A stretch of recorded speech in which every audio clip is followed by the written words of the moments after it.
Hey, deserving listeners, just me today. I thought I would answer some patron emails. This first email is from annual patron Maria from Washington. She says, can you speak to the Travis Scott Astroworld Festival tragedy that happened recently? We have witnessed on the internet a number of heartbreaking news stories throughout the past couple years, but there's something about this specific event that I find incredibly troubling. At random moments, I am overwhelmed with anxiety and have the urge to cry thinking about what happened. I've spoken with others about it, and they seem to have the same response, trying to process the grief, the anxiety, and the anger.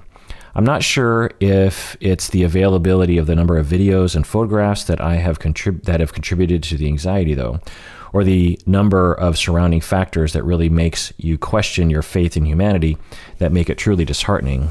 I'd be interested to know how these shared trauma events can affect communities.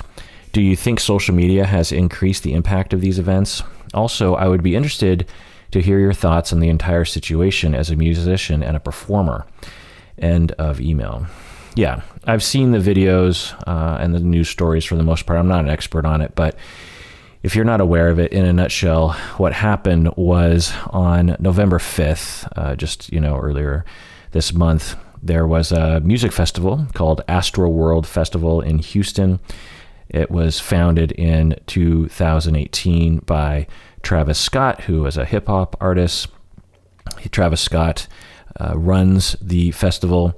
And what happened in early November 2021, it started off with things happening already in that in the morning, people broke barriers and rushed into the venue. But the real tragedy happened during Travis Scott's concert. There were thousands upon thousands, it was just a huge concert with just so many people. And there was a huge press of the crowd forward towards the stage. And those people who were in the front and they were trapped against the railings were either being crushed or trampled on, and 10 people died actually during the concert in a pretty short amount of time.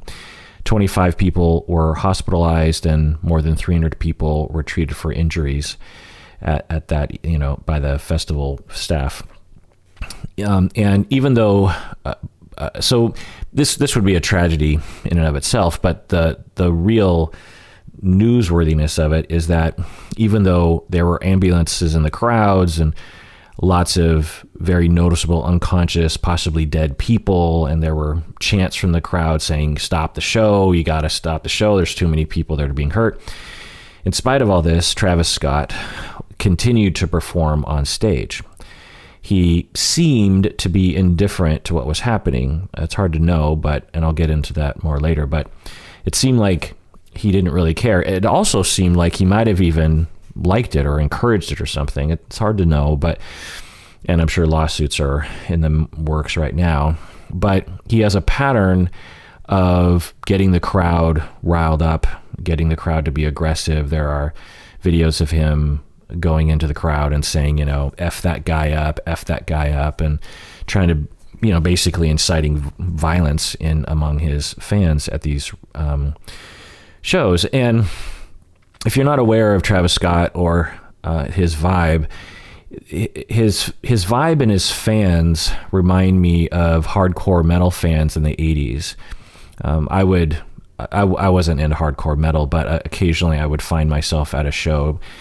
In fact, I was at a Soundgarden show in the 80s, and they back then really attracted a pretty hardcore metal group of fans, and I went into the crowd in Seattle at Bumbershoot, and it was just a huge press of people, and to the point where you couldn't move. You were completely trapped by the press of everyone around you, and I was separated from my friends, and I was getting pummeled so hard in my body that the next day I had bruises all over my body, not from people hitting me, but just from being crushed by the crowd. And I liked it at the time. I thought it was exhilarating. Soundgarden back then was pretty hardcore. I mean, for music at the time, and especially their early couple albums, and the crowd took it that way, and it was it's something I'll never forget. And the physicality of it was part of it. And of course, there were circles of people slam dancing and sort of that punk dancing that is intentionally violent. And I as a young man, I was attracted to that sort of thing at times. I wasn't fully into it, but so I think that Travis Scott's crowd is kind of like that. I think people know that, or at least some people kind of know or expect, or, it's sort of like people going to a hockey game expecting there to be a fight, right? Like hockey doesn't involve fights necessarily, but a lot of hockey fans will be upset if there isn't at least one or two fights. I remember the Thunderbirds, Seattle semi-pro, I believe, hockey team.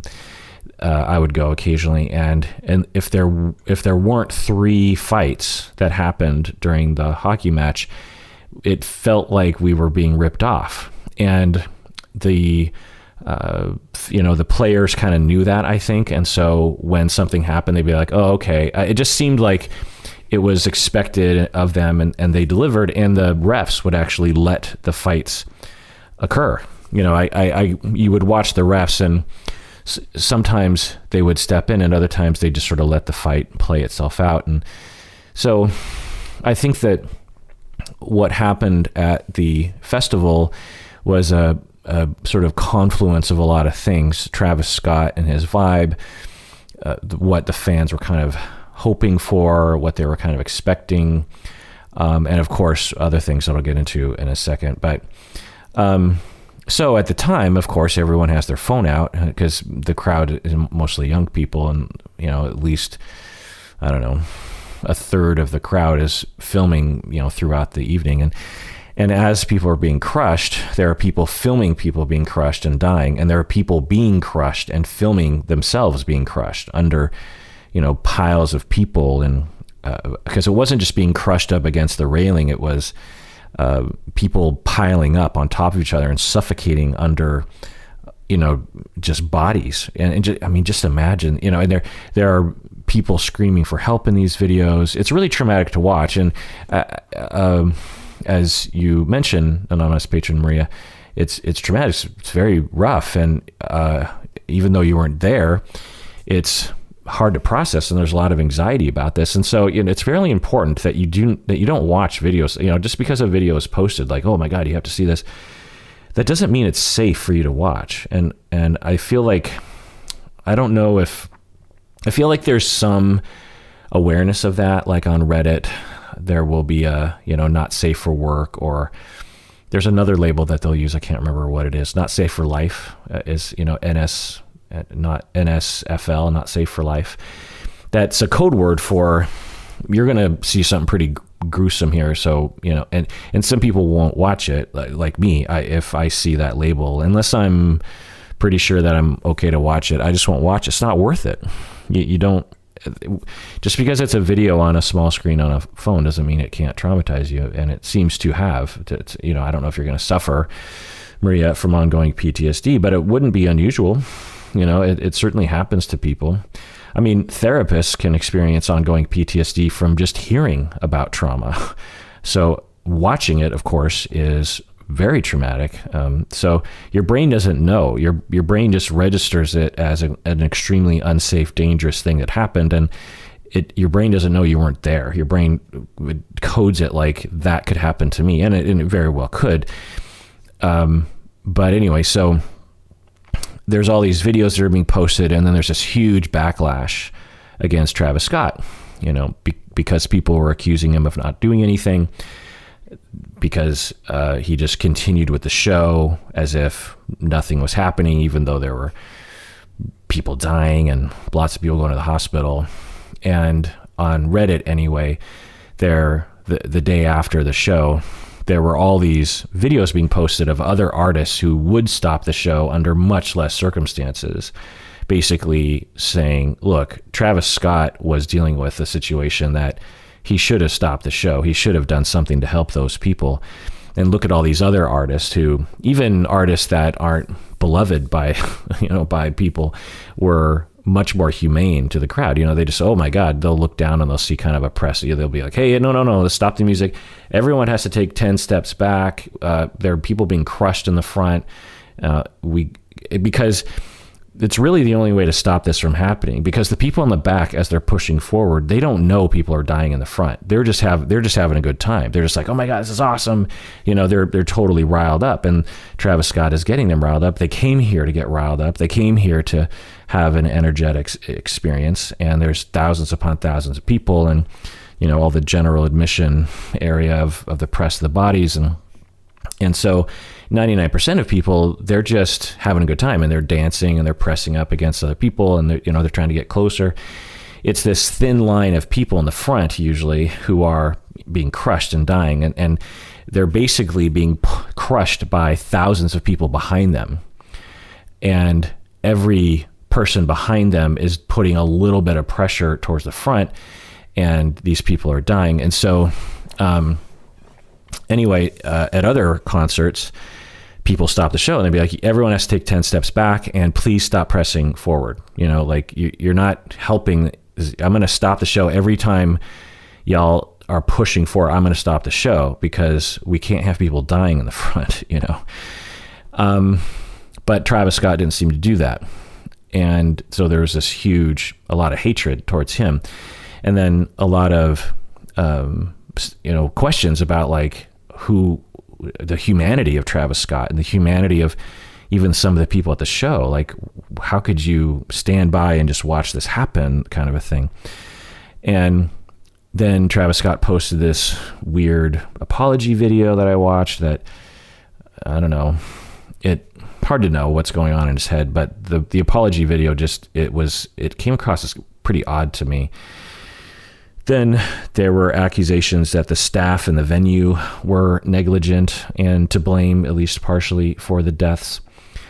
So, as I said, over the next months or years, there will be a lot of investigations, maybe documentaries, journalist investigations, court hearings, and we'll, I guess, get a better picture as to what the legality of this is. But the question is, is he to blame? Is Travis Scott to blame? It's hard to know. He's in charge, or it's hard to know how much of the event he's in charge of, right? He's a founder, and I think he's a part owner at least. But a lot of these artists, they hire venue and festival people who do all that for him, because he probably doesn't know a lot about staff and security and railings and, medical services, so who knows? But the question is he to blame? Like I said, it'll probably be determined over time. The other question is did he know? Because I think a lot of people are assuming that he knew that people were dying because of his concert and he just did nothing about it. It's possible that he did know, but it's possible that he didn't know. It's possible that, and maybe y'all know more details than I do about it that point towards guilt. But from what I've seen in the news reports and, the various different accounts, as a concert goer myself, injuries happen. Like at the Soundgarden concert in the 80s, I'm quite positive people were injured at that show. Bloody noses, broken bones. I mean, it was probable, but as a audience member, I just was like, well, don't be in the mosh pit. If you don't want to get hurt, don't come in. If you don't want to get hot, don't go in the kitchen, kind of thing. And so I did get hurt. Like I said, I was bruised all over. Incidentally, I had this stocking cap on, and my nether regions were being crushed. When you're being crushed by every direction, there are some parts of your body that are a little bit more sensitive than others, let's just say. So I had to stuff my stocking cap down my pants as a cushion, if you will. So, at any point I could have, pushed my way out, but I didn't, and I knew I was being slightly injured. And if I got elbowed in the face, I would have been like, well, what am I doing here? So I'm guessing now, I'm not saying that the people who died are to blame at all. I'm not saying they should have known better. It was completely not their fault, obviously. So that's what I'm saying. But what I'm saying is that injuries at aggressive music concerts, which I would term Travis Scott to be, are commonplace. And so Travis Scott he's probably had hundreds, if not thousands of shows where there were injuries happening from aggressive crowd members. And so I guess that to be true. And then at this concert, he probably just saw maybe a little bit more of that. The other thing to consider, and you asked me this, Maria, as a performer myself, I've obviously never been a performer where there's thousands of people in the audience.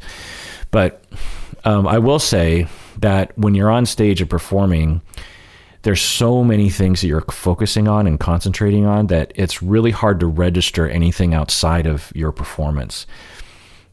I've been to shows, I've played shows where there were violent people in the audience, and I had really no awareness of them until later people would show me videos, be like, check out this dude in the front row of your show. He's like elbowing people.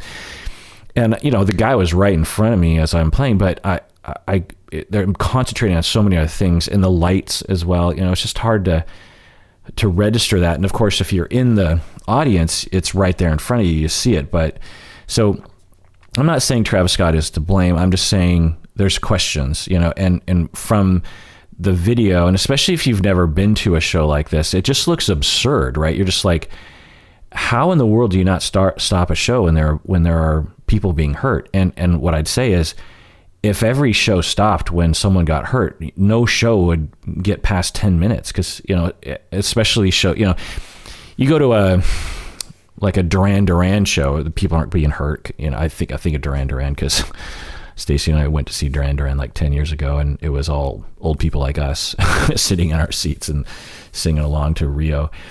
But other kinds of shows that young people go to, and certain kinds of artists, it's real commonplace. So I'm not saying that's right, and I'm not saying that's good. I'm just saying, would Travis Scott have known, whoa, people are dying, and I got to do something about it. He also, I think, did try to address it, I think, rather meekly.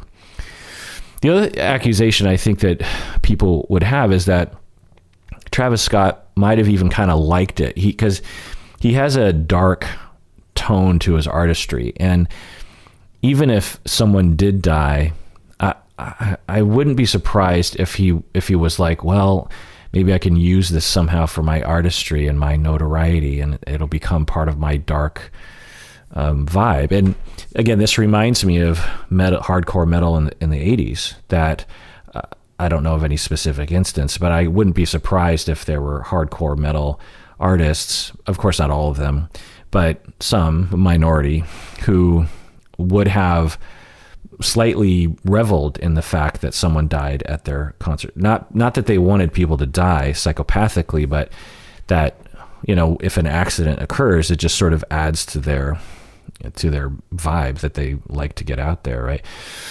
So the other question that I think is important, that I think people are asking is, well, if he did know, and maybe there are reports that someone told him, like, off stage, like, dude, like, people are dying out there.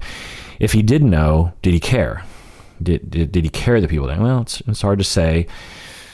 There's a saying in show business, the show must go on, right? If you look at the videos, there are thousands, and like I said, 99.9% of the people are just in the crowd without any incident, right? It's just the people mainly in the front, from what I could tell. And maybe Travis Scott is like, well, yeah, some people are getting injured and there's some people going in an ambulance, but there's thousands of people who paid money for me to perform, and I have to perform. And the thing about Travis Scott's shows is it's just basically him. He doesn't have like a band to depend on, really. It's just him on on a gangway, just performing. He's all on his own, and if things don't work out, it's all on him. And so it's possible that he was focused on the show must go on. I don't know. The other thing people will probably ask is, if he did know and if he didn't seem to care, is he a psychopath? Of course, I can't diagnose from afar, and I don't have any background on him to my knowledge, so I can't say. But you ask, you talk about some experiences, Maria, of it makes you question your faith in humanity. Well, I'd be curious, what about this event makes you question your faith in humanity? Is it that Travis Scott seemingly didn't do anything? I don't know if we know that for sure. I think that I think once the dust settles and everyone starts looking, because there's, lawsuits galore, I think, right? That it will be found that there are multiple factors that resulted in what happened. That Travis Scott may have contributed some of the factors, like he should have stopped earlier. When he did stop, he should have done more things to really push the crowd back, or help, because the ambulances. The other thing is that when there were injuries in the middle of the crowd, they had a hard time getting the person to medical professionals, because the ambulances were trying to drive through the crowd. Instead of having some concerts, there will be a medical station that's all barriered off, so that if someone gets hurt, they can quickly have access to people in the crowd, and then they have a quick egress to the hospital from there. That didn't seem to be the case. I'm not sure if that's true, but I'm quite sure that the venue and the staff and those in charge of crowd control and safety were negligent. I'm quite sure that will be found. And Travis Scott, how could he can't possibly be in charge of all those little details, right? I mean, there's so many things that have to be in place. And we've had concerts like this since the 60s. So it's not like we don't know what the dangers are. The other thing is, Maria, and I don't know how old you are, but these things happen periodically. And I'm not saying that's a good thing, but they happen. There are concerts where there will be a fire on stage because of pyrotechnics, and then the emergency exits aren't sufficient, and then everyone dies in the venue. And certainly there are many, many accounts around the world of people being crushed to death at the front of a concert. Because when you have thousands of people who are excited about an artist, and everyone wants to get as close as possible to the stage, there's just this, everyone can, like I was saying earlier, everyone pushes just a little bit closer, and they push a little bit on the person in front of them. Well, if everyone pushes a little bit, or even moderately, on the person in front of them, by the time you get to the very front, it's thousands and thousands of pounds of pressure on those people, and then you suffocate, because when you crush your body either against a railing or on the ground by a crush of people, you can't breathe and you die. We all understand that, like from George Floyd, right? So tragically, which is another video that can traumatize you, right? Just because it's newsworthy, you just have to be careful about what you watch. It can get into your skull, and you will have trouble sleeping at night. Take it from me, who has supervised a lot of therapists who have had vicarious trauma. I've had supervisees who work at Dawson Place, just north of Seattle, and they specialize in children who have been sexually abused, who are going through the legal system. And a big part of their treatment is to talk about their trauma. So every single client they talk to, for the most part, is talking about being brutally sexually abused by people, often in their family. And the therapists are just absorbing and hearing all the stories. And every supervisee I've had who have worked there has had vicarious trauma effects. Demoralization, massive depression sometimes, obviously PTSD, burnout, empathy, fatigue, compassion fatigue. So anyway, but yeah, faith in humanity, that's quite a thing, right? And that's why we word it that way, faith. Do we have evidence that humans are good? Do we have evidence that people are evil? There's debate, right? So that's why we have to have faith. We have to believe in our fellow humans. And this event might challenge that. It doesn't do that to me.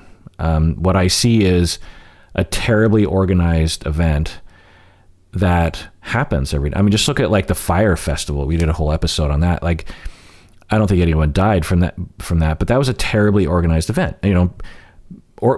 Events are sometimes terribly organized. You have thousands and thousands of events, and some of them are just going to be, if you work at, I don't know, some kind of tech business and you screw up at work one day and a program doesn't work for a little bit, no one dies, right? But if you screw up at work and you're a concert festival organizer, people can die. So it's just another example of that sort of incompetence. But I think why it might be challenging people's faith in humanity is that I think people are telling a story that may or may not be true. I don't know. Maybe it is true, but I think they're telling a story that Travis Scott and maybe even some fans and maybe even some staff members do not care about human life and might even actively get off on seeing people die, or it feels when you watch the videos like no one cares. People are just dying and no one cares. And these bodies are being crowd surfed, just limp bodies are just being tossed around, and that it seems like no one cares. But that's a story that often gets thrown around, like when hardcore punk and metal in the 80s, old people were saying that about that crowd all the time. I mean, look at that. They don't care. Their lyrics are about the devil, and I'm losing faith in humanity. But, being inside of that world, you're just like, no, we're not sadists. We're not psychopaths. We're angry at the world, and we're maybe reckless. Probably, actually, I would say we were reckless. We were young and stupid, for sure, and didn't understand the consequences of what was happening. We were trying to have an experience. Were we sadists? No. Were we psychopaths? No. Did we have no compassion for humans? No, we had compassion. Was our compassion kind of limited? Maybe, being young and stupid, like I said. So I don't have a reduction in my faith in humanity after watching all those videos, honestly. But, everyone's going to have their own take. And then you said, I'd be interested to know how these shared traumas can affect communities. Well, yeah, these happen periodically in various communities where something will happen like this. Mass shootings, the mass shooting at the concert in Vegas, the mass shooting in France, I believe it was, at the Eagles of Death Metal concert. These are obviously traumatic events that happen at concerts, but then there's traumatic events that happen. 9/11 was a traumatic event that happened for a lot of us, and it's what do I say about it? I don't know. It's probably too much to say, other than it's a thing, and even though you weren't there, you can be impacted by it, and you need to pay attention to your needs and grieve and process your traumas as if you were there, Then you ask, Maria, do you think social media has increased the impact of these events? Yeah, absolutely. I mean, the fact that someone is being crushed under, a bunch of bodies, and they're filming themselves being crushed, and they're screaming for help, and they don't, I mean, that's an inside view to the trauma that you would not have had without social media, and I also without everyone having a video camera in their pocket. A lot of the other events that I was talking about earlier, people didn't have video cameras in their pocket, and they couldn't post it places. So it's It absolutely changes how things are processed. On one hand, there's a pro to having our current technology and culture, in that if you just heard about this, you'd be like, oh, there was this hip hop artist that had this, concert and 10 people died. You'd just be like, wow. Because again, this happens every now and then. And the thing that I would often walk away with was like, because I'd have a hard time sort of picturing it in my mind, other than just thinking of a bunch of people pressing up against people and dying. But when you have the videos, you see these little pockets of experiences that are happening in the crowds. In the front, they're being crushed. In the people just behind those being crushed are being kind of crushed. Then you have the people in the back that are saying, stop the show. And then you have people on the side that are screaming at the staff and saying, there's people in there dying and suffocating. There's all these little things that are happening, and it gives you a much bigger picture of like what was happening among those thousands of people and those hundreds of staff members. And and like I said, it can it increases the trauma potentiality for those who weren't there. You also say and that's a con. So yeah. Someone else asked about this as well. Patron Cam from Maryland says, how does PTSD resulting from one-time disasters like the mass casualties at the Astroworld Festival differ from PTSD resulting from long-term abuse? Many attendees are on Reddit from the Astroworld Festival describing their traumatic experiences, including seeing dead bodies crowd surfed to the security section, seeing people die next to them, and desperately wanting to help but being literally unable to move due to being crushed by the crowd. Many of them will undoubtedly experience PTSD and are already reporting symptoms. I have PTSD from long-term child abuse, but I've never been in a sudden disaster like that festival. How does PTSD resulting from a one-time traumatic event like this, or a car crash or natural disaster, differ from PTSD experienced by survivors of long-term abuse? How do the symptoms differ? Do disaster survivors with PTSD require different treatment than long-term abuse survivors? If an attendee at the Astroworld Festival were to become your client right after the event, how would you attempt to help them? End of email. These are good questions, Kim. I'm sorry that you were abused. Just a side note here before I get into this is that I think that every generation has their 9/11, and it's possible that for young people of a certain age, Astroworld is, their lesser version of 9/11, or, the emails that I've been getting, it seems, because when I hear this story, I'm saddened and angry at the staff and possibly at Travis Scott. But like I said, this happens all the time, tragically. And so I'm not, I think if this is your first kind of experience with this and you can identify with the people in the crowd because they're your age, or you feel a kinship with those people, then, and especially if you were there, then obviously it becomes much more real to you. And I think for some people, it's much more real. So in the same way that if I heard about a concert that happened in, I don't know, Taiwan or something where this happened, I just wouldn't feel connected to it because I'm not from there. But if something happens in your hometown or in your country or with your age group, it just feels more personal, feels more scary to you. It's like, I could have been there, I've been to concerts. That could have been me. I could have been dead, and I guess another part of the trauma of watching the videos is these are kids, these are young. I don't know what the average age of these victims were, but my impression was they were quite young, either, teenagers or very young 20-something people, seemingly just, regular young people. And it'd be one thing, like when I would go to the hardcore metal shows, they all dressed for that situation. The main mosh pit members were people that, had spikes and leather, and, they looked the part. They looked like they belonged there.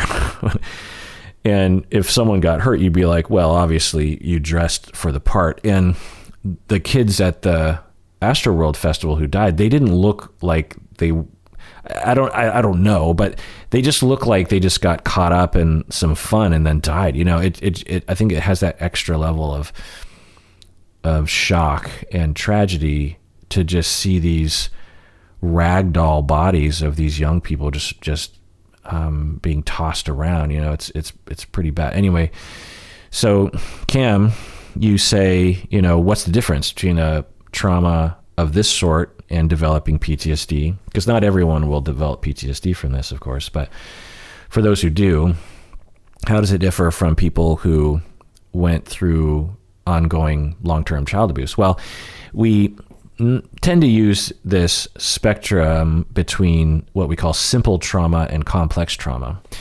Simple traumas are, like you say, a car accident, or like an event like this.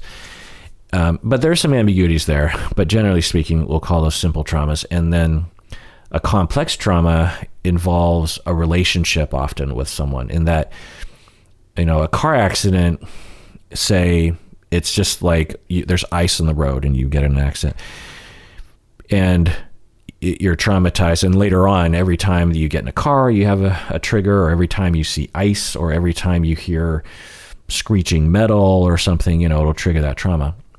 Well, with abuse from your family member or someone close to you, the associations you have with the trauma, especially and the ongoing nature of it, the associations you have with the trauma itself have to do with people close to you, people who are supposed to love you, and people maybe even that you love and depend on.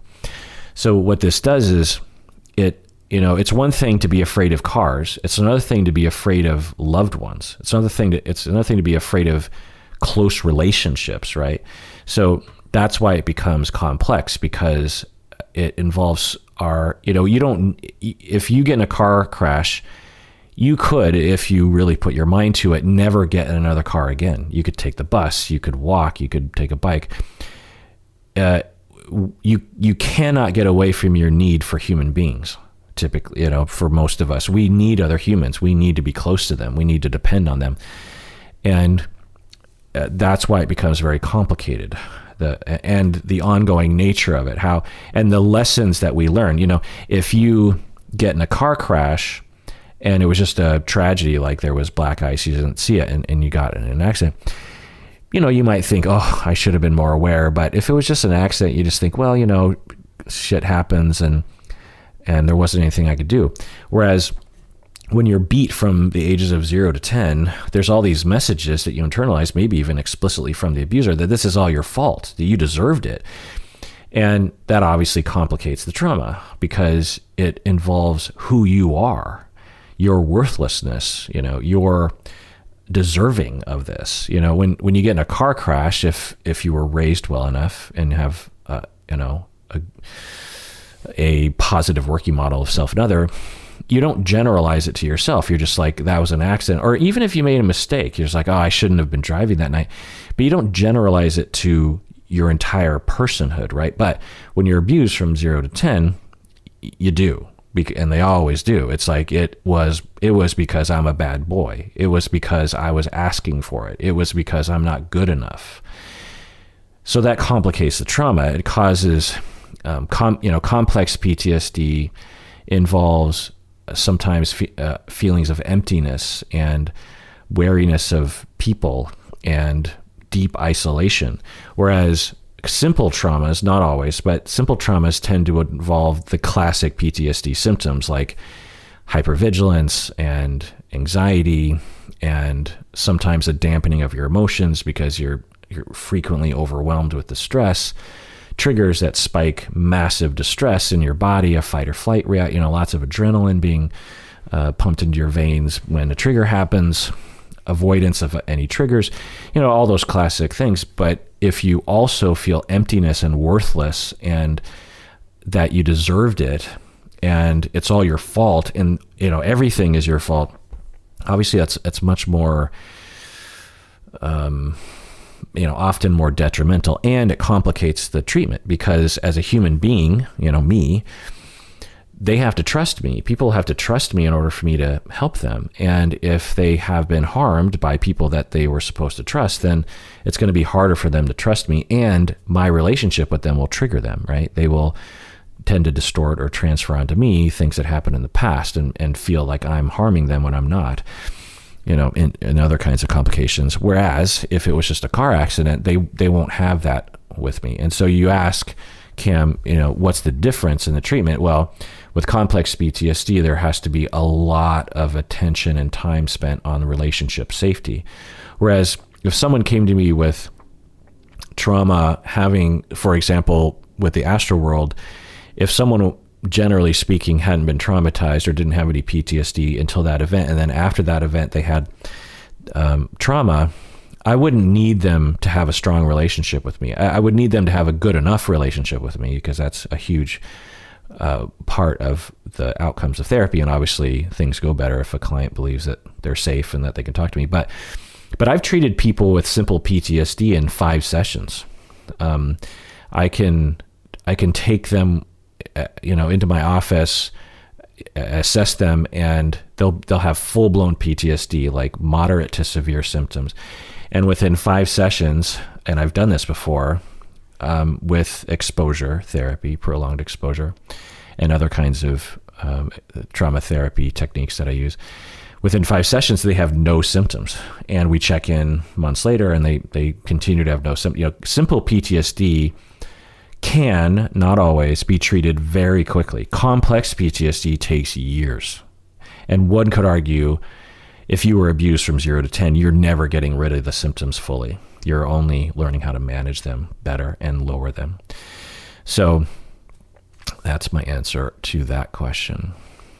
But what I'll say overall about Travis Scott and Astrofest is, we need to obviously look at these kinds of events and have regulations in place, and have maybe even government officials who oversee these things and make sure that, because, other thing I'll say as a performer is that the safety of the artist and the audience it's almost like in our society, we just don't really care about concert goers or something.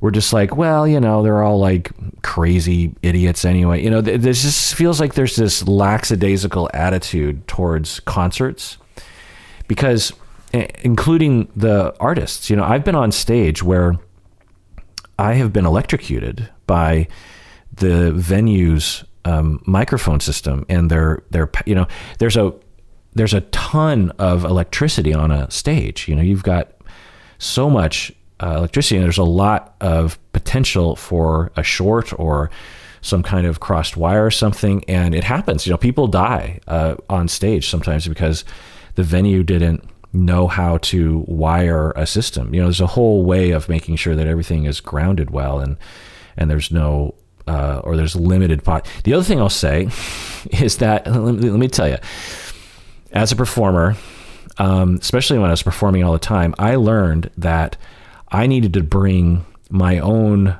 pop screen for the microphone. So if you see a microphone on stage, it's typically a Shure SM58, I believe. There's a standard stage mic that almost every venue uses. Sometimes it's a Newman. Anyway, point is that, you just think of that common microphone that you'll see on stage. And if it's a wired, because sometimes they were wireless, but if it's a wired microphone, when I'm holding my guitar, because there's a certain amount of, I'm not an electrician, but when you on stage and you're singing, especially in a rock band, you have to shove your mouth into the microphone. You can't sing, an inch away from the microphone. You have to be basically kissing the microphone the entire time you're performing. Because if you don't do that, you can't hear yourself from the monitors. Your voice just gets lost in the mix. And so, and a lot of artists do this at, these sort of low budget venues. And so I would be playing my guitar and touching my guitar strings while also touching the microphone with my lips. And almost all the time I was getting shocked continuously. And so what I learned over time, little shocks, not anything that would, but not pleasant, right? Imagine being constantly tased essentially on your lips too. It's not like on your arm where you could, like, your lips are pretty sensitive and you're trying to sing. So I would bring those pop screens, that little like foam cover that goes over the microphone. I would bring that because it would insulate me from the microphone. Okay. But I would have to remind myself, if I'm touching my guitar, do not touch the microphone at the same time, because the electricity would go through my torso. and I just dealt with it, because as an artist, often you're just happy to be performing, right? And you can't yell at the venue because they'll never have you back. So you just have to like adjust to the fact that you're being electrocuted all the time. This was most of the time. I was being electrocuted most of the time on these stages around Seattle. So that just gives you a clue, just one data point on how little these venues are being regulated, how little safety is actually happening and accounted for. And like I said, I think it's because our society and these venues, they just don't care. They're just like, I would like to think, if I had a venue and an artist said that they were being tased by my microphone system because I had a terrible power arrangement, I would immediately try to fix that. But I feel like most venues, they don't give a crap. They're just like, they're probably scraping, these venues, especially the ones that we played at, these venues are not rolling in dough. I think they're scraping by. And so anyway, in conclusion about the Astrofest, you take my experiences and you times it by 100,000 and you get Astrofest, right? Like, the fact that these kinds of things happen are extremely familiar to me. And what we need to do is we just need to have more regulation, because you can't depend on capitalists to do the necessary, because to provide better safety means you have to spend more money, which means you will not profit as much. So you can't depend on the organizers of these events to take the necessary steps. You have to have organizations, the government overseeing. Now, we would hope that we could find competent government oversight, because we don't want to drag everything to a halt by red tape. But it's really the only way. And, it's not that hard. Like I said, we've been doing these huge concerts for 55 years. There's no reason why a concert in the United States today should have these sorts of things. In fact, I'm not an expert on it, but I seem to remember there are engineering solutions to this. Like, instead of just having a railing in the front, typically there's just this metal bar in the front. You actually make it so it's a ramp, so that as people push, people spill over the ramp, and then you can get those people out. People won't get crushed as easily, right? Or I don't know. There are other ways of, because you can't depend on a crowd not to act like a crowd. In fact, I would use my experiences in mosh pits as a way of teaching systems theory. That,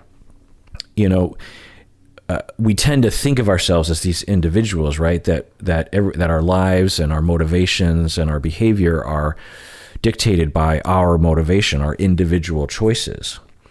But when we zoom out, we see that that's not true. When you look at your attitudes politically, socially, you're probably a product of those around you. If you were raised somewhere else, it's possible you would have drastically different points of view, especially if you're in another part of the world. You might even have a different view of what humans are to begin with.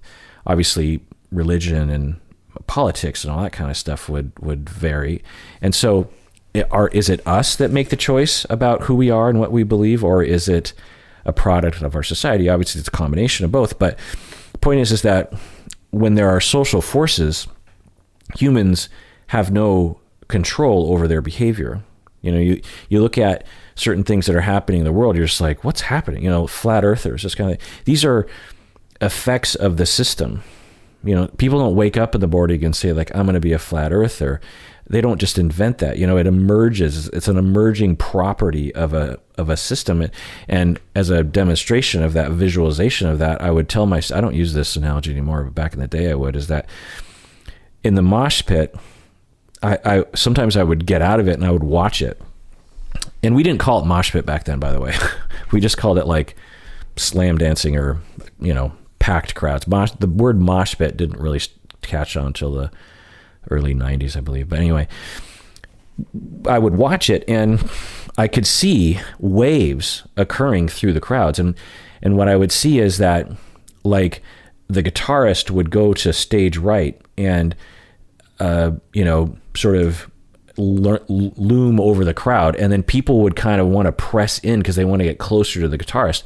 And what you would see would be a few people and, these sort of waves in the people, like a little bit of movement on one side of the crowd would cause the other side of the crowd to completely fall over, little ripples of effects, because every time, I'm not explaining it very well, but it's sort of like the butterfly effect. You have on one side of the crowd, you have like 20 people who take a step to the right because they're trying to see something. All those 20 people, I want to see that. They all take a step to the right. The people that they bump into now they're kind of falling over. So instead of taking just one step, they take 2 steps because they're trying to catch their balance. And then those people bump into people and it's a bigger push. And then those people take 3 steps because they're like, whoa, whoa, whoa, whoa, whoa. And then those people really crash into people and you propagate this movement through the crowd. And on the other end of the crowd, people are, falling over and like being thrown out of the crowd.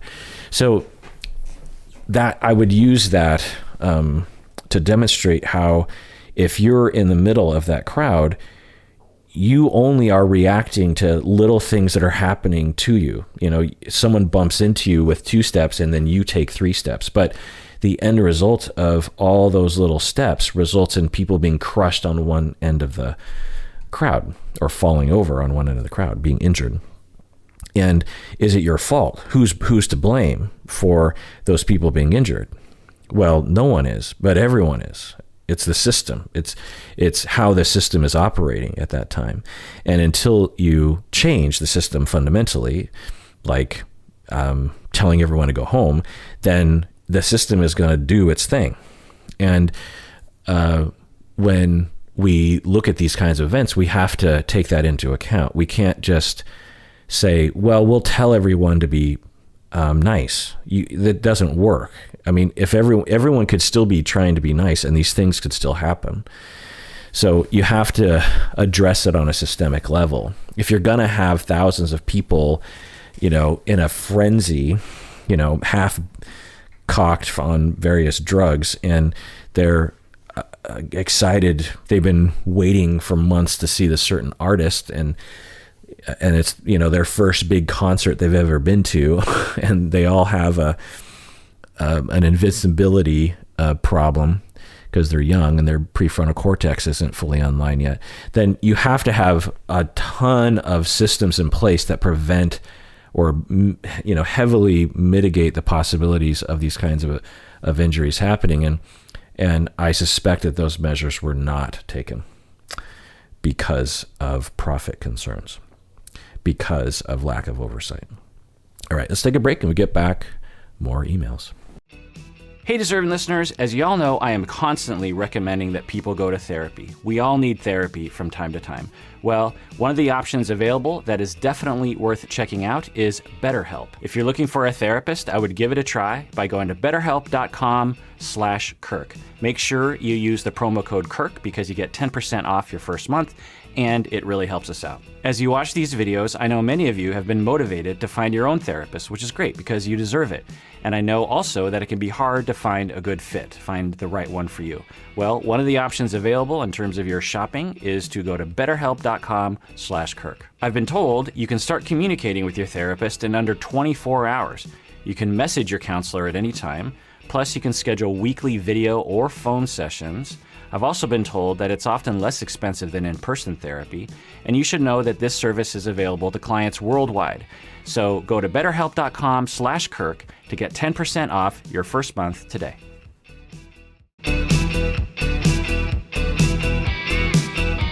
All right, we're back from the break. So this email from anonymous patron has to do with gaslighting.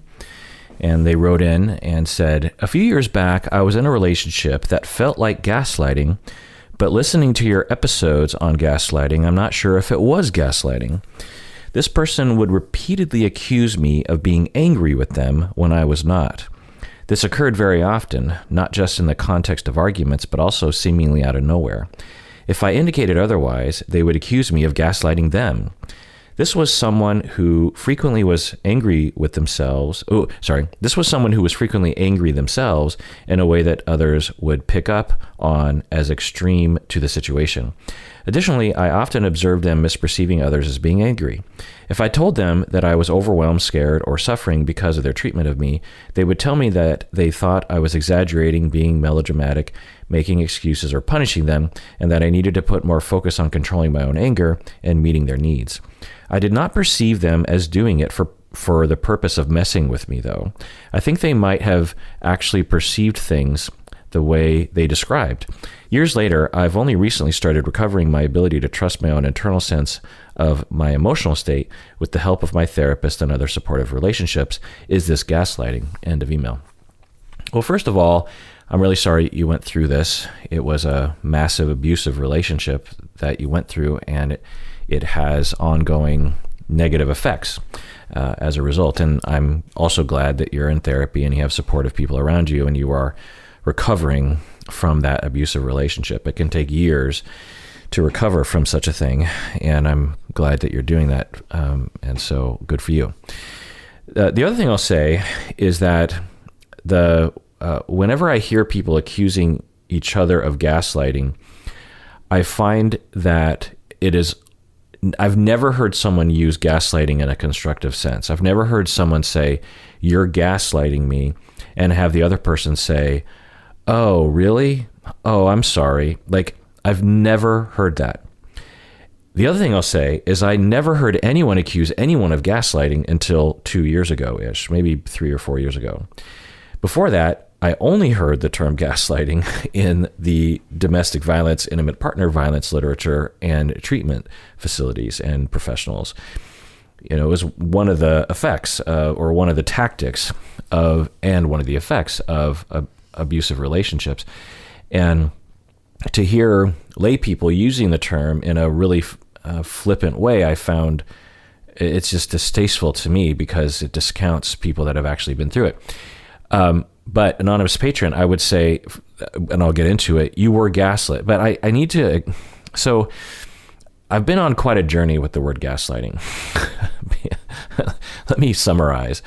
At first, I only used it in the context of clinical literature or discussions, and I never heard it amongst the lay public for decades, by the way. Then all of a sudden I start hearing people using it in a very flippant way, and I thought, why are you using, where did you even hear that term? Because it's kind of an obscure abuse term, a term in the abusive field and domestic violence field. And so I was like, what's going on? Then I started really hearing it a lot, and I thought, no, people, stop using that word. You're not using it right. You know, let me describe the way I've taken some time to figure out what definition I think they're operating from in the lay public. Generally speaking, people are using the word gaslighting to refer to, like, hey, you're gaslighting me, meaning that you know you're a bad guy, but you keep trying to make it seem like I'm the bad guy. For example, one slice of that is trying to make it seem like the other person is to blame when they're to blame. You know, someone's trying to make it seem like you're to blame when in fact they are to blame. Or telling another person how they feel or what they think. You know, like, for example, you keep telling me that I was rejecting you, but I wasn't. And you know that. You're gaslighting me. You know, it's like when someone comes at you and is like, you were angry. And you're like, no, I wasn't. And the person is like, yes, you were angry. And in this situation, both people will say the other person is gaslighting. So let's break this down, because this is a very common scenario I see in the lay public. So I go to, you know, Bob, for example. Well, Berto. I get in more fights with Berto. So I go to Berto, and he has been grumpy with me. And I say, hey, you're in a bad mood. You've been grumpy with me. I think you're angry at me for something. And Berto says, I'm not angry at you. What are you talking about? I'm totally fine. You're the one that's being angry. And I'll be like, no, I say to Berto, you're in a bad mood. You're in a bad mood. You need to admit that. And Berto says, no, I'm not. You're the one in a bad mood. Like, I was in a good mood. Now you're yelling at me for no reason. So I would say to Berto, you're gaslighting me because you're angry, but you're telling me you're not. That's gaslighting. That's not actually gaslighting. That's lying. We have words for that. It's called lying. Why do you need to use the word gaslighting? You know, or you're deceiving me, or you're trying to trick me. We have words for it. We learned them in grade school. We don't have to use a clinical term wrongly in the situation. Conversely, he would also say that I'm gaslighting him. So he would say, you're gaslighting me because you're trying to tell me how I feel when I don't feel that way. So we just throw this word around when now, in situations where people are using the word gaslighting, it could be a severe situation. You know, someone could be genuinely trying to trick you by saying you're angry when you're really not, and they're doing it on purpose. And that's upsetting, and it's bothersome, and it could be abusive, but it's not strictly the definition of gaslighting. You know, gaslighting is to go. So I'll get to the definition in a second, but the third the way I think people are using it is denying something that's obvious. You know, like it's obvious that you're attracted to that person, and the person's like, no, I'm not attracted. And you're just like, it's so obvious. I can see it on your face. You're gaslighting me. Okay. So that's the way people are using it. But the definition in literature is, and this is my compilation of various different definitions, but this is how it's been used, is it's almost always in the midst of a abusive relationship, intimate partner violence relationship, high control relationship, where one partner is, for years controlling and maybe violent with, but at the very least, very coercive, very controlling and scary and intimidating.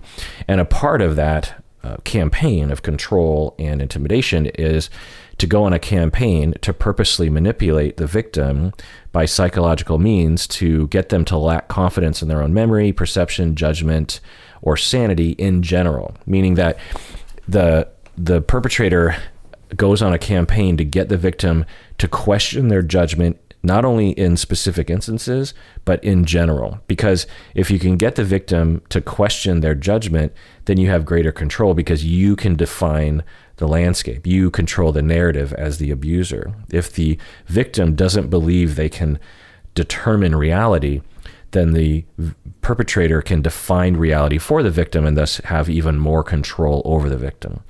You know, for example, if you're an abusive person, you're psychopathic and sadistic, or you just believe you're entitled to that kind of control, then it benefits you to be able to control the victim's mind such that when the victim says, hey, you're abusing me, you can say, no, you're abusing me, and turn it around on them.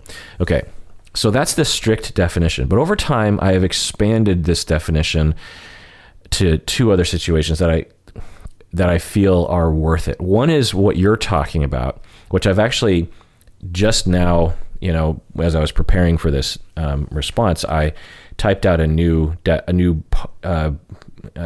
delineation of the definition. That one I'm going to call purposeful gaslighting, and the other one I'm going to call non-purposeful gaslighting. In that you can what I described just now was purposeful. Someone is psychopathic, sadistic, entitled, whatever.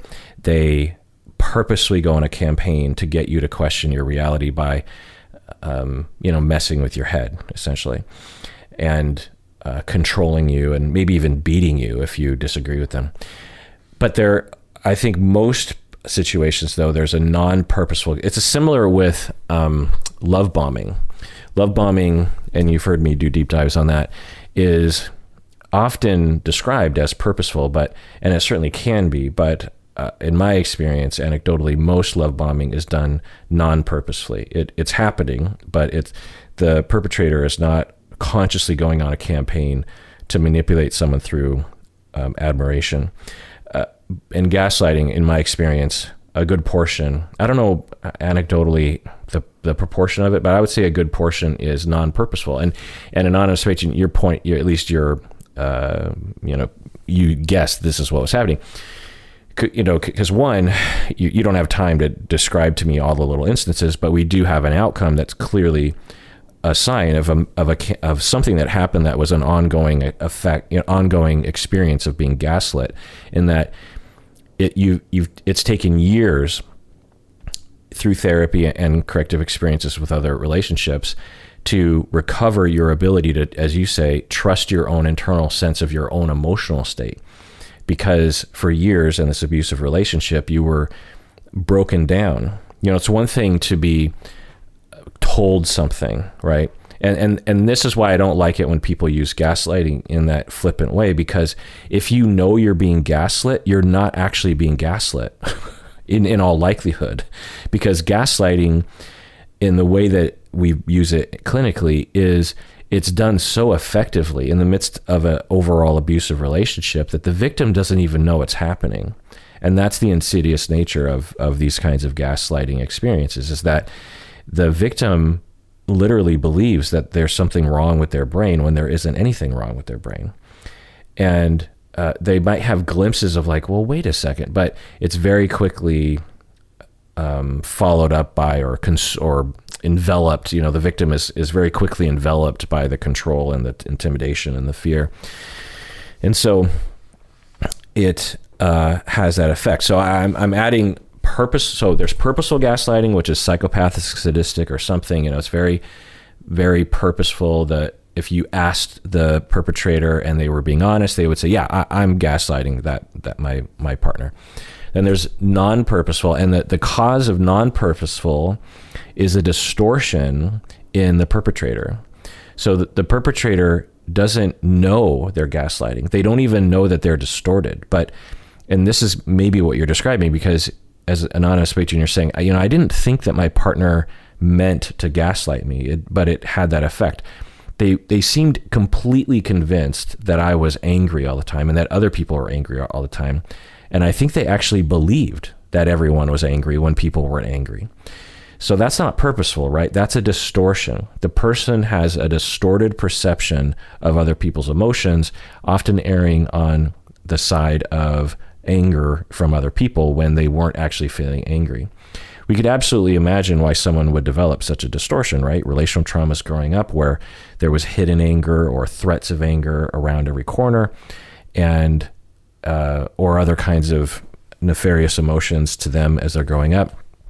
And they feel as though other people are being angry. They feel, and the word anger is kind of amorphous, right? There's a lot of different, when people say, oh, that person's angry at me, it means a lot of different things. There's actual like anger where the person is hot under the collar. And then some people mean that person's angry at me, meaning they're rejecting me. They don't like me. They don't like what I'm doing. They're angry at me. And I don't know which one it was. I suspect it's probably the latter, because it sounds like your former partner was really worried about abandonment and perceived perceived rejection in your tone or in your actions that wasn't there, and they framed it as you're being angry at me. Maybe even because they learned that if they accuse people of being angry, it would cause some people to be nicer to them, and so they were distorted due to relational traumas, and kept accusing you of being angry. And eventually it just broke you down, because in this two-person system, one person seemed very sure of things and you were maybe less sure, maybe based on your childhood. And so over time, you just concluded that you don't know how to judge your own emotions, and that had a gaslighting effect on you. So this is what I would call non-purposeful gaslighting. And I kind of wish I could go back in time and redo all those episodes on gaslighting that I've done in the past and kind of include this, because I think and I think I did talk about this, I would talk about how people would have gaslighting effects, and maybe I even had talked about non-purposeful gaslighting, but I hadn't codified it the way I do now. The third, I don't know, type of gaslighting that and again, I don't have control over how society or even my field uses the word gaslighting, and I don't have a tremendous need or desire to control it. I kind of wish I could sort of control it, because people have written into me and said, thank you for protecting the definition of gaslighting, because I was gaslit for 20 years by my ex-partner and had gone through, recovery, and they talked about how I was gaslit, and it's a part of my narrative, and a part of the meaning of my life, that I went through this thing, and that clinicians actually had this word for it, and researchers had this word for it. And now all these people, in the lay public are just throwing it around like it means nothing. What I went through was not what they're talking about. It's like people throwing around abuse, right? Like, oh my God, that person's so abusive, when that person is not being abusive. It diminishes the experiences of people who actually have been abused. It's like saying, oh my God, I'm so OCD because I like my desk to be orderly. It diminishes people's experience who actually suffer from OCD, right? So it's not okay. And we're trying to protect victims' experiences and their rights and respect for what they went through.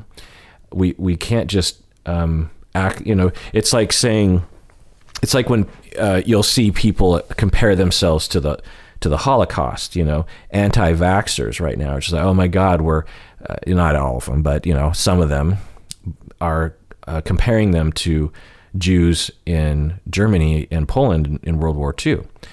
And of course, victims of Holocaust and genocide around the world, it diminishes, it hurts their feelings, and they get angry about it. And they should get angry about it. It's ridiculous. You can't just compare yourself to that. It's not the same. And to claim that you're being gaslit because your partner, is you're in a minor conflict with your spouse, and they keep saying, like me and Berto, I keep saying, Berto, you're in a bad mood. He's like, no, I'm not. You're gaslighting me. That's akin to an anti-vaxxer saying that they're similar to Jews in the Holocaust. It's like, no, come up with, it's fine if you want to complain. If you're an anti-vaxxer and you feel like you're being controlled by the government or something, just say that I'm being controlled by the government in an unfair way. Okay, fine. Just don't say you're like, it's like Auschwitz or something. That, you don't have to exaggerate. You're not helping your argument. And the same goes for gaslighting. Stop using it in that way. But I suspect, like the word literally, our society will change, and 20 years from now, gaslighting will have a whole different definition along the lines of what I think the definition is being used, and it will be codified in the dictionary, and language changes, and that's fine. And maybe we'll come up with a different term in the clinical world to delineate what I'm going to call actual gaslighting from whatever people are using it today. But anyway, the third personal allowance that I'll allow for because again, the original definition was that psychopathic gaslighting, and I'm sort of expanding it to be non-purposeful, and then I'm expanding it kind of pretty far to include this other experience that people would write in where it's a non-purposeful, or it's a society, it's sort of like a systemic, maybe that's what I call it, systemic gaslighting. Like when in American society, when you affect, your sex. American society, we live in a sexist society where we believe women are lesser, they're stupider, they're weaker, they're lesser, they don't matter, they're dumber, all these things. And when you have those beliefs, and you keep and there's effects from that, right? Like women being paid less at the same job, and then when women start to speak up about it, they're just like, hey, this is unfair. We live in a sexist society. We look at the data and women are being paid less. And I know there are a lot of other factors as to why different groups of people get paid less. I don't want to get into it, but we do know we live in a sexist society because it's clear from the data. And the, pay difference is a part of that, is a symptom of that. Anyway. And are there other factors? Yeah. Anyway, point is that when women would speak up, the system, there's not one person there's not one representative from the patriarchy that steps forward. It's just a general attitude that gets manifested in systems at work or in society or in the news or online or something that says, that upholds the patriarchy, and it's perpetrated by everyone of all genders, where particularly by men, because they're self-interested in this and they lack the experience that women go through. But it's really perpetrated by everyone, and it's in this system where people will say, well, okay, yeah, women are paid less, but women aren't as good at that job, and people seem really convinced of it, right? And then, other people say, it's because women aren't as ambitious as men, and so on. There's all these ideas that get that counter the experience. That someone's saying, "Hey, I feel like this is unfair," and this doesn't just go for the pay gap; it goes for all.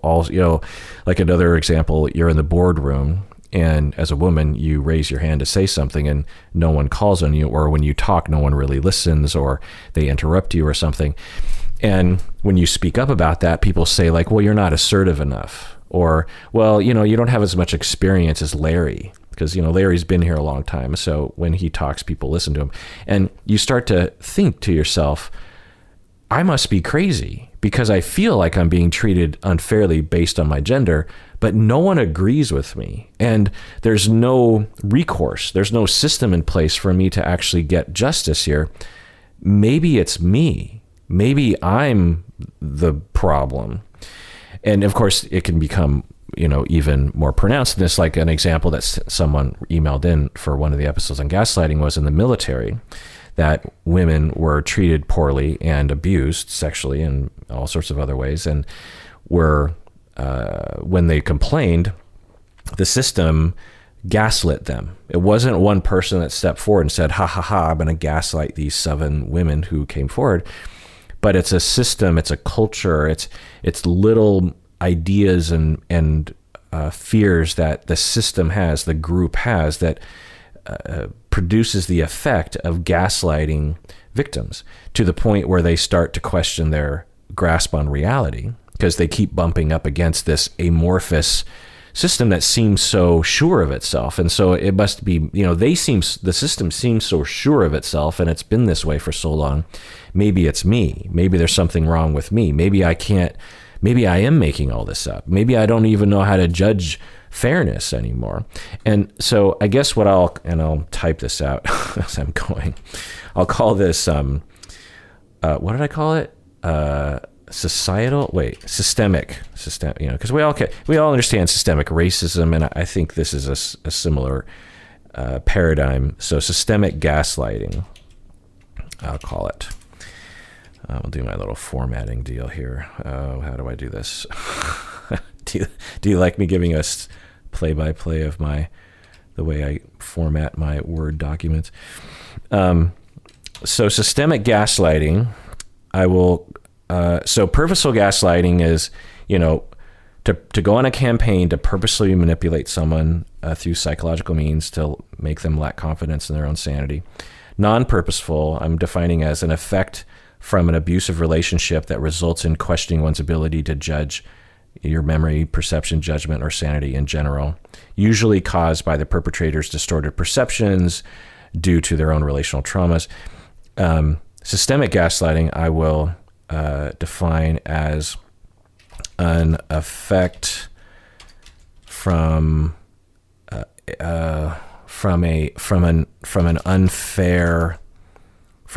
an ongoing. Do you like that I'm taking you on this journey? From an ongoing unfair system of power that results in micro reactions to calls for justice. That results in micro reactions, micro counter reactions. How about that? Well, I don't know if it's always micro. Counter reactions from the system. Counter reactions from the system to counter reactions to calls for justice. I'll put in parentheses. Sometimes micro. To calls for justice that are so all-consuming. I'll edit this later. So all-consuming. So comprehensive that the victim starts to question their grasp on fairness and their own victimhood. Yeah, I like that. That's fine. I mean, but what I like that I've done in this episode is that I've delineated between purposeful, non-purposeful, and systemic. Now, the systemic gaslighting, I think, is a good term, even though it's non-purposeful usually, or at least it's, for men to uphold their own power.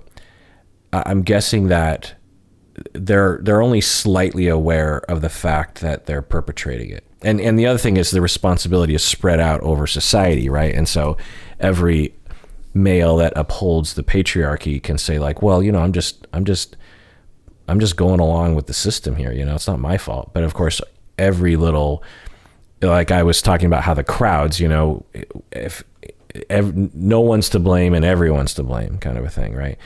So the reason why I would stretch the definition of gaslighting, because that's not traditionally how it's used in the clinical literature, to systemic gaslighting, is because I think that victimhood of systemic gaslighting is so profound that it justifies that usage in my mind. I guess that's what I'm also discovering as I'm talking, is that if the victimhood of gaslighting genuinely and generally causes people to question their own grasp on reality, like in general, then I think it deserves the term gaslighting. Someone just denying that they're angry when they really are, and you're just annoyed with that, I don't think that justifies it. In the moment you're frustrated and you're angry, but is this person going on a campaign to break you down, or is it having that effect? Are you starting to overall question your grasp on reality such that you need years of recovery? If not, then you're overusing the term gaslighting, in my opinion. Now, like I said, the word literally has there's all sorts of words that are changed. I won't go into there. Well, here's one word. The word queer. When I was a kid, queer just meant weird.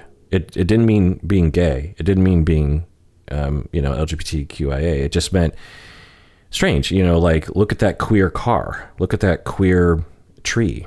That's all it meant. And maybe in some circles it meant other things, but for us, we used the word queer.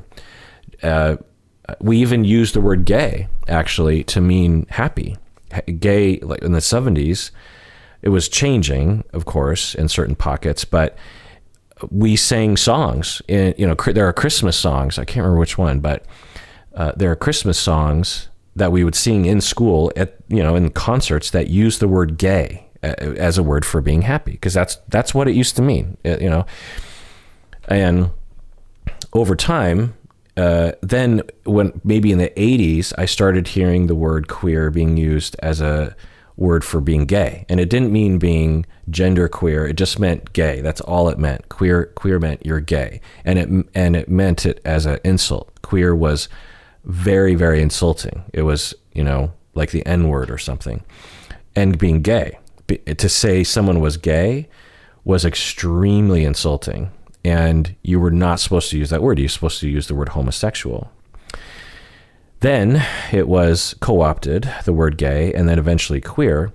And then queer was co-opted not only by this is my perception of the word. I'm sure, there's other historians or people who might have other perception, but this is my perception of how people in my circle, how the word changed over time. Then eventually queer became to include a wide variety of queer identities, what we would call queer, LGBT, trans people, gender queer people. So words change, and that's okay. Right? But I think that there should be some discourse around some words. Like I said, I'm not in favor, and never will be, of people saying, "Oh my God, I'm so OCD," when they like their desk to be orderly, and that's it. They don't actually suffer from OCD. Someone is free to try to convince me that that's an okay slippage of the definition, but I have a hard time imagining there's a justification for that I'll be convinced by. Similarly, gaslighting. Anyway, all right, y'all. That was a weird episode.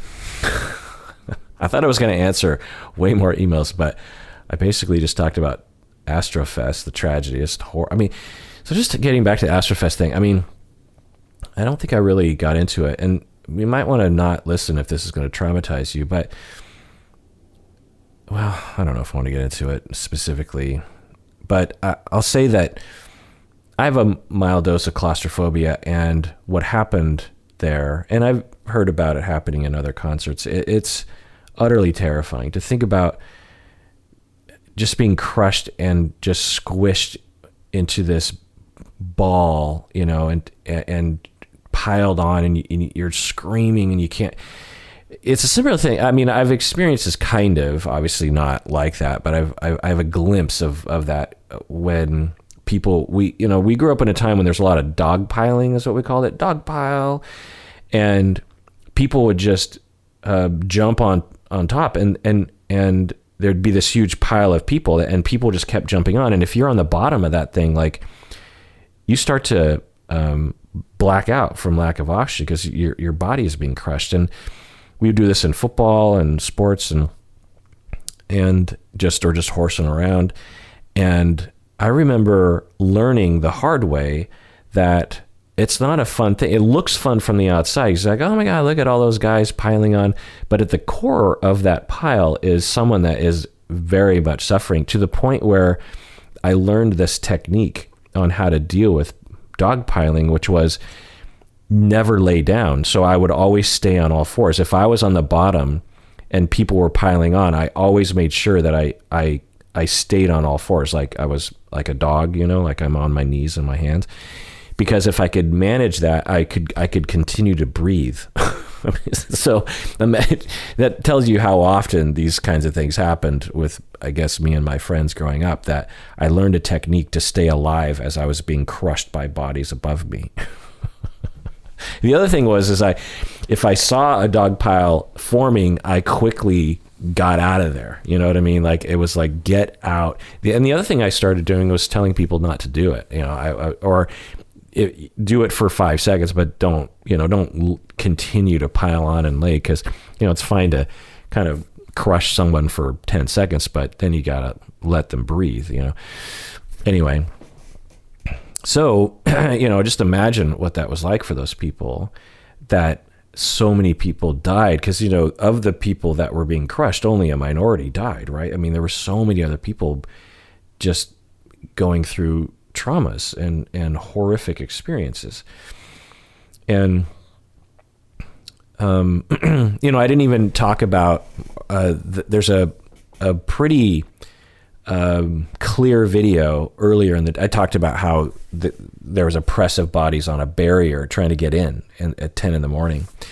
And it's in broad daylight in Houston, and all these young people, I mean, they look like, I don't know, 18 to 22-ish or something. And they're all I think they're breaking in to the festival. I'm not quite sure, but maybe they all had tickets and they're just desperate to get. I don't know. I'm sure there's a report of that, but they pushed over a chain link fence and by the press of the bodies, and a bunch of people fell over on the fence, and then people just started rushing in, and they're trampling all these people who were in that first kind of wave that fell over. And then there's a few other people trying to pull people out because they're in such a press of people as people are climbing over them. Maybe that's part of what Maria was talking about. It's like watching that you lose faith in humanity. But again, from a systems perspective, there's a whole group of people that have been building up a lot of emotional energy around this festival, right? It's a big deal to them. And this is the best, this is going to be the best day of their life. And the other thing to think about is the pandemic and the fact that a lot of these festivals weren't allowed, and a lot of pent up energy from these people, and maybe even lack of politeness and manners. Because, like, just as a side note, when I first started because me and my wife were extremely buttoned up about the pandemic before getting vaccinated. We were extremely cautious for, all the reasons why you're supposed to be, and thus had, for me, almost no contact with humans outside of my house. And when I got vaccinated fully, back in, I don't know, March or something, and I started going out into public, I found myself getting annoyed with people very quickly. And after a while, I thought, I think people are doing what they always did, but I'm the difference. People aren't being dicks. I'm the dick. And I started to think, I'm just not used to people. I'm not used to people getting in my way. I'm not used to people annoying me. And it was hard. So, maybe another factor in the system is the pandemic and the lack of human interaction or festival interaction, just all this anyway. And the people climbing over, so there's this huge group of people, and they want to get in the festival, and everyone's like, yeah, we got to get in there. And, okay, well, if we push over the fence, we can just go in there. And I don't know if that was happening, but I'm guessing that was a part of it. And as you see people in front of you starting to run in, all of a sudden you see the fence. All you see from your perspective is the fence goes down, and then you see people ahead jumping over the fence and running into the festival. And you're like, I want to be one of those people. They're doing it, and the staff and the police, they're not stopping them because they're overwhelmed, by the way. And this is another systemic problem. It's like you didn't have enough security.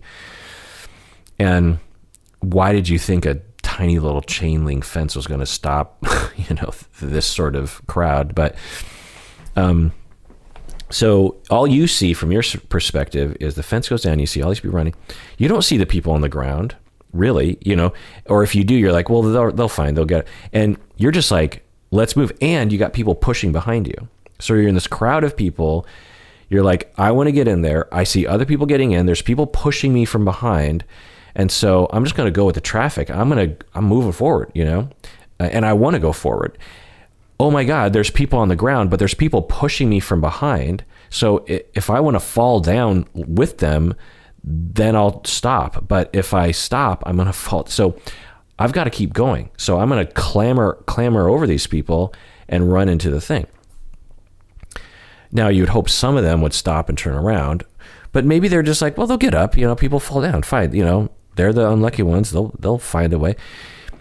So because I think a common conclusion is, oh my God, look at those people. They're so callous. They don't care about other human beings. But you have to, knowing what we know from the outside, from a God's point of view, they're all contributing to a thing that is causing problems. It's like climate change.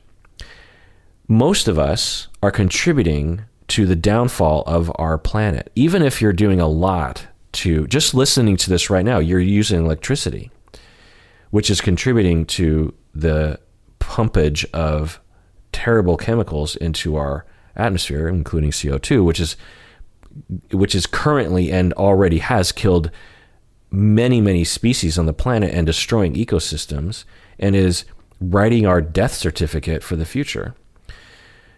We're all participating in it. But how do we change it? So you're in the middle of that crowd in the mosh pit, and you're, as you're being pushed from the left and you take 3 steps to the right, you're causing someone to fall over and break their leg, further over in the crowd of people. You're to blame, but you're also not to blame, because you're only reacting to what's happening around you in a rational way. If everyone decided to stand still and not jostle, then no one would get injured. But everyone has to coordinate that way. Everyone has to do the exact same thing. In the same way that for our climate, everyone has to bite the bullet, and there has to be a leader at the top that coordinates all this. In the same way that Travis Scott could have been that leader and said, everyone take 10 steps back. Everyone calm down for 5 seconds. Listen to me. Take 10 steps back, and we can all work together. But you need that leader at the top, and you need the populace to follow that leader. We do not have that in our society, and thus the system will continue to rattle forward with capitalism and consumerism and materialism and massive amounts of misinformation, by the way, that is creating this toxic soup that we call our society when it comes to climate change, and we get the result that we're getting. Are there things happening? Yeah, but not fast enough. And maybe we will manage over time, who knows?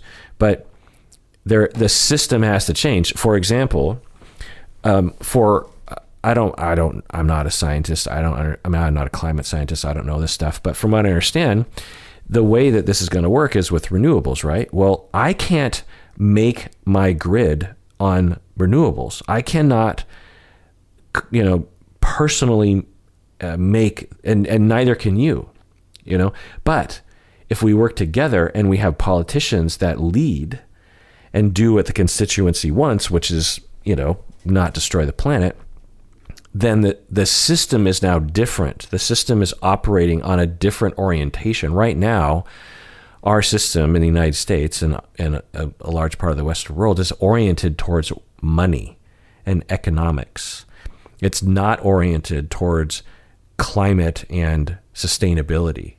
And so if you orient the system toward the right goal, then it will do a different thing.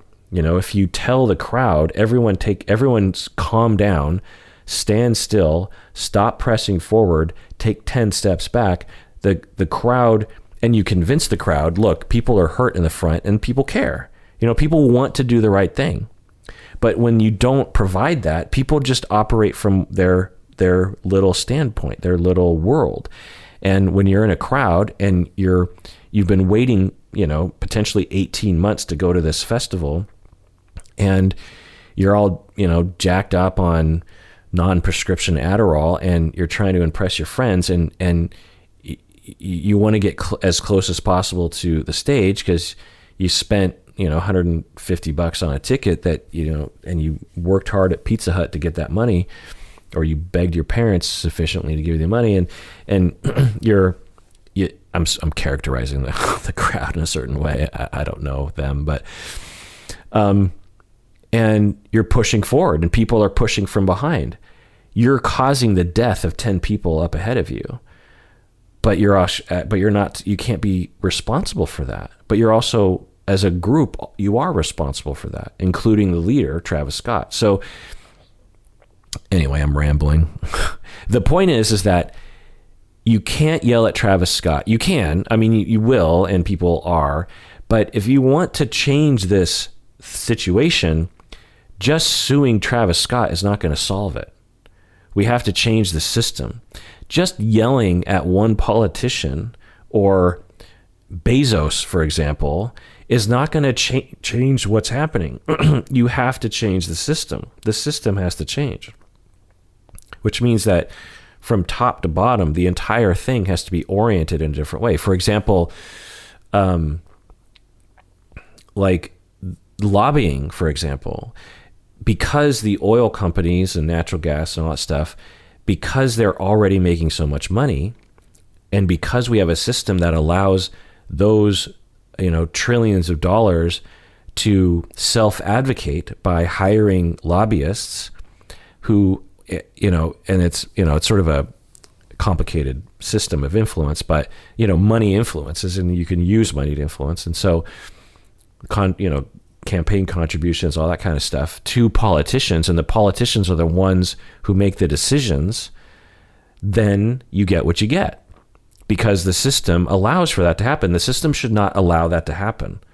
The system needs to change so that you can't allow businesses that are raping the planet to influence politicians. That shouldn't be allowed, right? But how do you do that, right? How do you determine, okay, these people can influence politicians through campaign contributions, but these people can't? We don't really, our system, our constitutional system wasn't set up in a time when we needed that kind of asterisk on freedoms, and so I'm not an expert on this, but my point is that thinking systemically allows you to fix a problem. Thinking linearly or within your tiny little bubble, all you're doing is someone is pushing you from behind with 2 steps and you're taking 3 steps, and you're a part of the mass of humans that is causing death and destruction. Am I making my point?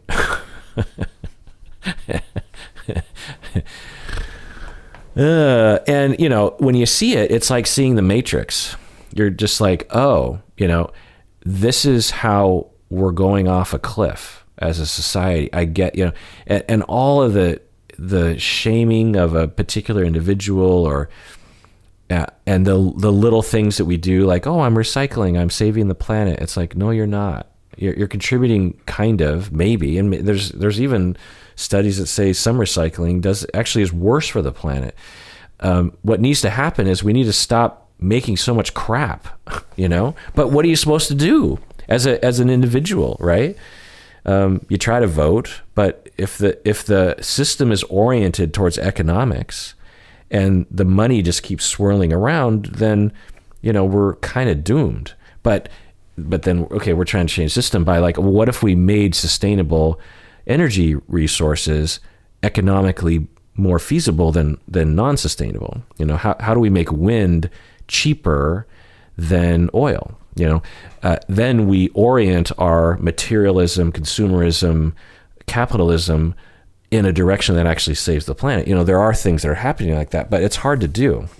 And sometimes you got to pay a lot of tax dollars, right? So you have to have anyway, point is that's what I'm saying, and I need to stop this podcast because I'm getting frustrated.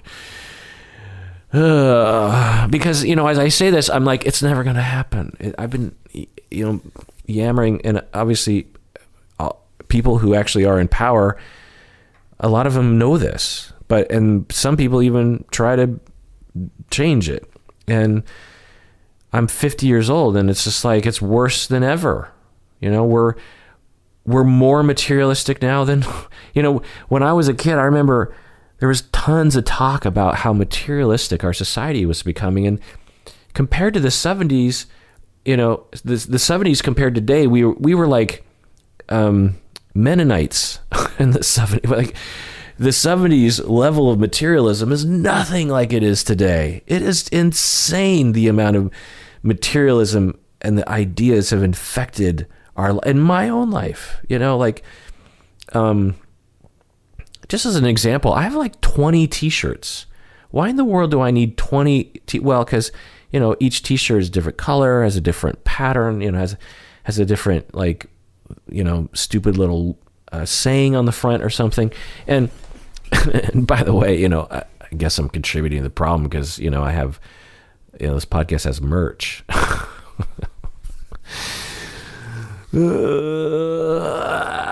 T-shirts aren't the problem. The problem is the system.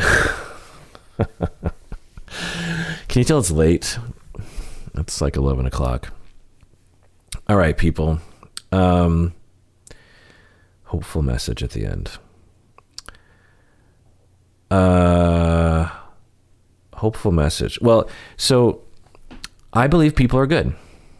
And Maria, when you lose faith, I don't. I when I see the system, I see that people are good and acting on their own self-interest, but they're also good. And I'll say they're mostly acting on their own self-interest, but I think often acting on the interest of other people. People can be very altruistic. For example, when people were being trampled, at 10 a.m. with that fence, there were many people trying to pull people out.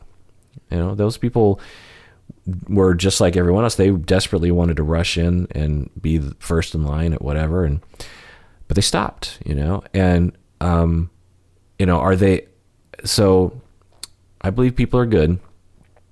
And if we talk about it enough and we raise enough awareness, then I think we can affect change. I think that, and things are changing. We're getting better all the time as a society. I don't know about the climate change part of that, but when it comes to justice, social justice, things are getting better. As an example, if you would have told me, even in the 90s, that same-sex marriage would be legal across the United States, I can't remember when it exactly happened, mid-20-teens, I would have said that's no way. There's no possible way. I think I probably would have said that's never going to happen in my lifetime. There are too many people who are against gay marriage. There are too many people. Certainly, there are a lot of people that are for it, for sure. But because getting a politician to say that they might secretly be okay with it, but certainly they're not going to publicly state that because that's political suicide. But things happen so quickly. Do I have this right? Like President Obama, and he would consider himself to be liberal and social justicely oriented, right? If I remember right, maybe it was gays in the military or something, but Obama had been silent on the issue, had not said how he felt, and then Biden actually stated how he felt, and it was a pro-gay stance, and then Obama and his people had to scramble because people were like, well, your vice president is pro, are you pro? And then they had to commit as well. My point is that there was something that Obama waited to the publicly state around LGBTQ people because of the landscape was different in 2010 as it is today. Things have changed for the better, and that is wonderful. And things will continue to change for the better. Imagine a day when there's just, bigotry is around certain issues are just basically non-existent. I can't wait. And so things are good. People are good. And there's a new batch of young people coming up that know things, much better than we did or we do generally. So if we put our mind to it, we can change things. And everyone out there, please take care of yourself and take care of others and see things systemically because we all deserve it. We really, really do.